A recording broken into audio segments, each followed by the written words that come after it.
और नॉमिनेशन के लिए जो प्रक्रिया है वो बहुत तेज हो गई। हमारे सहयोगी अभिषेक पांडे बीजेपी दफ्तर में इस वक्त मौजूद हैं, उनसे हम जानेंगे क्या कुछ चल रहा है। अभिषेक, आप वहां पर मौजूद हैं, क्या देख रहे हैं इस वक्त, क्या तस्वीरें वहां की, और सीएम योगी के शामिल होने की क्या खबरें हैं?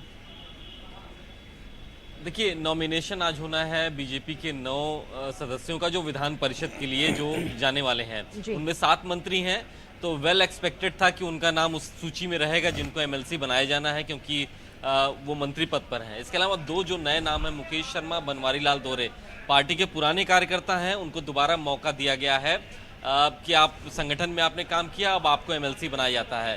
तो एक तरीके से कहा जा सकता है कि बीजेपी हर एक छोटे से छोटे काम को एक बड़ा इवेंट बना देती है। नामांकन कल अखिलेश यादव ने भी अपने पार्टी के लोगों का कराया है, 4 लोगों का। बीजेपी आज अपने 9 लोगों का करा रही है, लेकिन उसको एक इवेंट के तौर पर एक बड़े कार्यक्रम के रूप में उसको शक्ल दी गई है।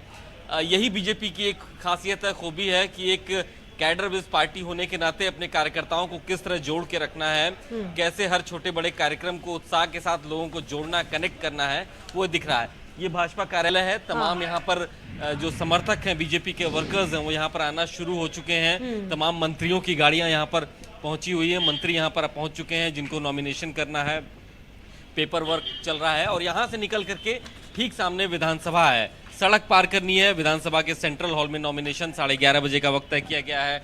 डिप्टी सीएम केशव प्रसाद मौर्य, जिनको खुद भी नॉमिनेशन फाइल करना है। एक सवाल ये भी इसलिए अहम हो जाता है, क्या सीएम योगी पहुंचेंगे और स्वतंत्र देव सिंह के शामिल होने की खबरें भी सामने आ रही हैं जिस वक्त नॉमिनेशन होगा? देखिए, पार्टी की तरफ से अभी इतनी जानकारी है कि दोनों डिप्टी सीएम मौजूद रहेंगे इस नॉमिनेशन प्रोसेस में। केशव प्रसाद मौर्य को खुद नॉमिनेशन करना है तो वो तो रहेंगे ही, ब्रजेश पाठक मौजूद रहेंगे। मुख्यमंत्री के आने की अभी फिलहाल सूचना नहीं है यहाँ पे, क्योंकि मुख्यमंत्री अगर आते हैं तो उसके लिए पहले से अलर्ट रहता है। पार्टी में फिलहाल ऐसा कोई अलर्ट दिख नहीं रहा है, तो ऐसे में वो सभी 9 प्रत्याशी जिनको एमएलसी पद के लिए नामांकन करना है वो मौजूद रहेंगे। दोनों डिप्टी सीएम मौजूद रहेंगे। पार्टी की तरफ से ये इन्फॉर्मेशन अभी दिया गया है। जी बिल्कुल। अभिषेक, ये भी जानना चाहेंगे कि विधान परिषद चुनाव में कई ऐसे चेहरे हैं बीजेपी की तरफ से, इनको पूरा अरमान था कि इनको तो इस बार परिषद में भेजा जाएगा, लेकिन उनका सपना टूट गया, जिसमें अपर्णा यादव हैं और भी ऐसे तमाम चेहरे हैं। उनके नामों पर भी चर्चा चल रही थी, लेकिन उन्हें भेजा नहीं गया बीजेपी की तरफ से। देखिए, बीजेपी अपने फैसलों से चौंकाती है सबको, हम लोगों ने कई बार देखा है। अभी राज्यसभा के लिए जब नामांकन हो रहा था तो 2 ऐसे चेहरे थे जो किसी भी सूची में नहीं थे, किसी भी संभावना में नहीं थे, लेकिन उनको लाया गया। ठीक इसी तरह जो 9 लोगों की ये लिस्ट कल सामने आई है, उसमें 7 मंत्री हैं। वो एक्सपेक्टेड था कि उनका नाम होगा, लेकिन जो 2 नाम हैं वो भी कोई एक्सपेक्ट नहीं कर रहा था कि वो एमएलसी उनको बनाया जाएगा। बहुत सारे ऐसे नाम थे, बहुत सारे जो दूसरे दलों से आए हुए लोग थे, उनको एडजस्ट करना था, लेकिन उन सभी को किनारे करके पार्टी ने अपने 2 कार्यकर्ताओं, 2 वर्कर्स को उन्होंने जगह दिया। और आप देखिए कि लोग आना शुरू हो गए हैं। आपको हम तस्वीरें दिखाते हैं। दानिश अंसारी हैं, मुस्लिम चेहरा, अल्पसंख्यक विभाग के मंत्री हैं, ये आए हैं, इनको भी नामांकन करना है। दानिश जी, क्या कहेंगे? पार्टी ने पहले बड़ा मौका दिया आपको, उसके बाद आज नॉमिनेशन के लिए जा रहे हैं, आप क्या कहेंगे? मैं अपने शीर्ष नेतृत्व को आभार व्यक्त करना चाहूँगा कि उन्होंने मुझ जैसे एक युवा कार्यकर्ता को जनता की सेवा करने का अवसर दिया, और हम सब मिलके पूरी निष्ठा से, मेहनत से और लगन से हम लोग आम जनमानस की सेवा करेंगे। और माननीय हमारे जो प्रधानमंत्री जी हैं, हमारे मुख्यमंत्री जी हैं और पार्टी के शीर्ष नेतृत्व, इनका जो है कि सबका साथ सबका विकास, इस एजेंडे को हम और आगे ले जाने का काम करेंगे। चुनौती भी है साथ में, 2024 के पहले माहौल बनाना, पार्टी के कामकाज को आगे लेके जाना, क्या कहेंगे? देखिए, आज जिस तरीके से हमारी सरकार और हमारा संगठन काम कर रहा है, आम जनमानस में एक विश्वास आया है, इसीलिए लगातार हमको आम जनमानस का आशीर्वाद मिल रहा है। हर चुनाव हम जीत रहे हैं, और 2024 हो या आगे भी चुनाव हो, हम ऐसे ही सेवा भाव से कार्य करेंगे और जनता के विश्वास से जीत हासिल करेंगे। दानिश जी, आप पार्टी अपने सरकार के अल्पसंख्यक चेहरा हैं, आपको मंत्री बनाया गया, एक्सपेक्टेड था कि आपको एमएलसी बनाया जाएगा, इस जिम्मेवारी को कैसे देख रहे हैं? मैं पार्टी के शीर्ष नेतृत्व का आभार व्यक्त करना चाहूँगा कि उन्होंने एक युवा कार्यकर्ता को अवसर दिया, और तमाम कार्यकर्ताओं की ओर से उनको धन्यवाद है। और हम सब मिलके अपने संगठन का नाम, अपने उत्तर प्रदेश सरकार का नाम आगे बढ़ाएंगे, सेवा भाव से कार्य करेंगे, जनता की सेवा के लिए 24 घंटे तत्पर रहेंगे। और ये क्या कहेंगे कि जिस तरीके से पार्टी अपने निर्णयों से चौंकाती है सबको, आपने खुद मुझसे कहा था कि आपको मंत्री बनाया जाएगा, इसके लिए आप खुद भी नहीं तैयार थे। अपने निर्णयों से पार्टी चौंकाती है, क्या कहेंगे इस बारे में? देखिए, भारतीय जनता पार्टी कार्यकर्ताओं की पार्टी है, कार्यकर्ताओं के हित सोचती है और कार्यकर्ताओं के माध्यम से जनता की सेवा करती है। आज मुझे ये मौका मिला है, हम जनता के बीच में रहेंगे, अपने अल्पसंख्यक समाज के बीच में, युवाओं के बीच में रह के पार्टी के विश्वास को और मजबूत करने का काम करेंगे। बहुत शुक्रिया बात करने के लिए। तो दानिश आजाद अंसारी थे, आपने सुना इनको।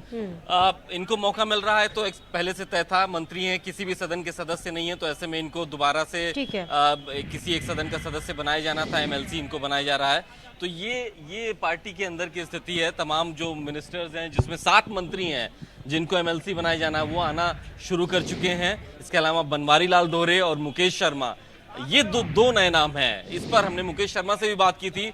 मुकेश शर्मा लखनऊ महानगर के अध्यक्ष रह चुके हैं, 2 टर्म अध्यक्ष रहे हैं, वो यहाँ पे काम कर रहे हैं, राजनाथ सिंह के बेहद करीबी बताए जाते हैं। लखनऊ महानगर में जितने भी पार्टी के आयोजन होते हैं उसमें उनकी सक्रियता रहती है, 25 सालों का अनुभव है उनका संगठन का।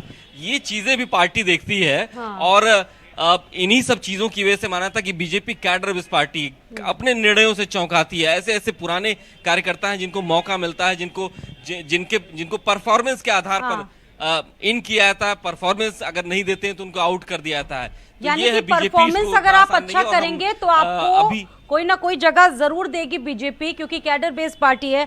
अभिषेक, इसलिए एक सवाल और भी अहम हो जाता है, क्योंकि कल जिस तरीके से स्वामी प्रसाद मौर्य का नामांकन हुआ समाजवादी पार्टी की तरफ से, और जब सवाल पत्रकारों ने पूछे उसके बाद ओम प्रकाश राजभर ने चुटकी ली और कहा कि मांगो उसी से जो दे खुशी से।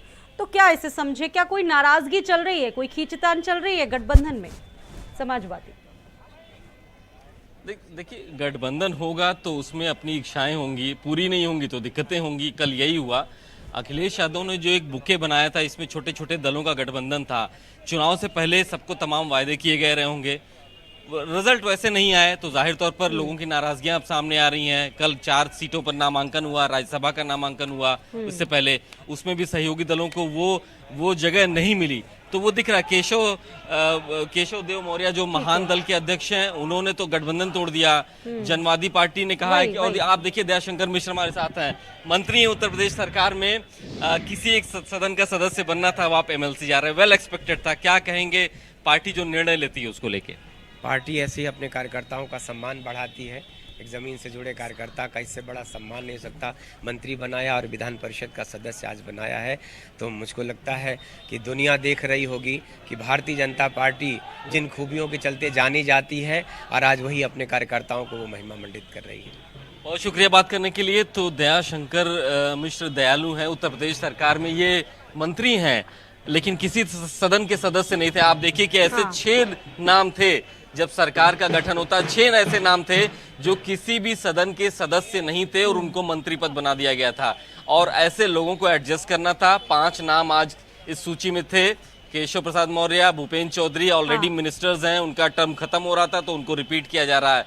तो ये बीजेपी की अपनी स्ट्रैटेजी है, कैसे अपने पार्टी वर्कर्स को, अपने कार्यकर्ताओं को, नेताओं को किस जगह, कहां और कितना इस्तेमाल करना है, ये पार्टी का अपना एक थिंक टैंक है, वो तय करता है। बिल्कुल, और कुछ लोगों को तो उनके त्याग का इनाम भी मिल रहा है, चाहे वो मुकेश शर्मा की बात की जाए, बनवारी लाल की बात की जाए, उनको उनके त्याग का इनाम भी बीजेपी दे रही है। जी हाँ, बिल्कुल। देखिए, लगातार संगठन में जो लोग काम कर रहे हैं, बनवारी लाल दोहरे का वो एक सबसे अच्छा उदाहरण है। जिस तरीके से और जिस क्षेत्र में वो मैनपुरी और जो जिसको कहा जाता है कि अखिलेश यादव का गढ़ है, उस क्षेत्र में उनकी एक्टिविटी बनी रहती थी। लंबे समय से पार्टी के लिए उन्होंने अपनी सुविधाएं दी, अपना काम उपलब्ध कराया है, और उनको ऐन मौके पे उनको भी ये उम्मीद नहीं थी। उनसे कल हमारी बात हुई तो उनको भी ये उम्मीद नहीं थी कि उनको एमएलसी बनाया जाएगा, उनको पार्टी इनाम के तौर पर एमएलसी का पद देगी, उनको भी नहीं पता था।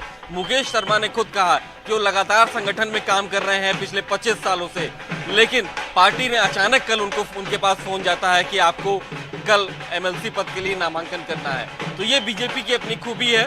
बीजेपी में एक स्ट्रैटेजी बनाई जाती है, एक सोच का एक ऑर्डर है, ऊपर से नीचे तक का एक तंत्र बनाया गया है जो फैसले लेता है, और उसी का नतीजा है कि बहुत से अनएक्सपेक्टेड, और शायद यही वजह है कि अभिषेक बहुत देर से फैसले लिए गए एंड वक्त पर नाम सामने आए।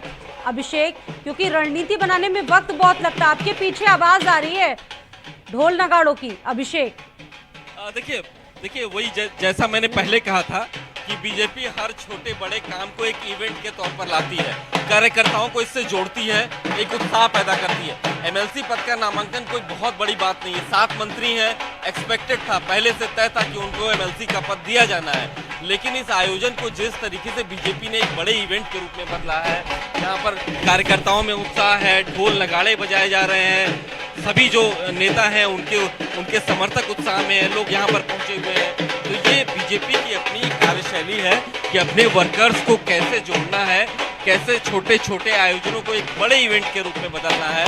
ये इवेंट परफॉर्मेंस के तौर पर इसको देखा जा सकता है कि इससे कार्यकर्ताओं का उत्साह भी बना रहता है, लोगों का कनेक्ट भी एक दूसरे से बना रहता है। बिल्कुल अभिषेक, बने रहिएगा हमारे साथ, अपडेट्स हम आपसे लेते रहेंगे। नामांकन होना है, हमारे सहयोगी अभिषेक लगातार मौजूद हैं।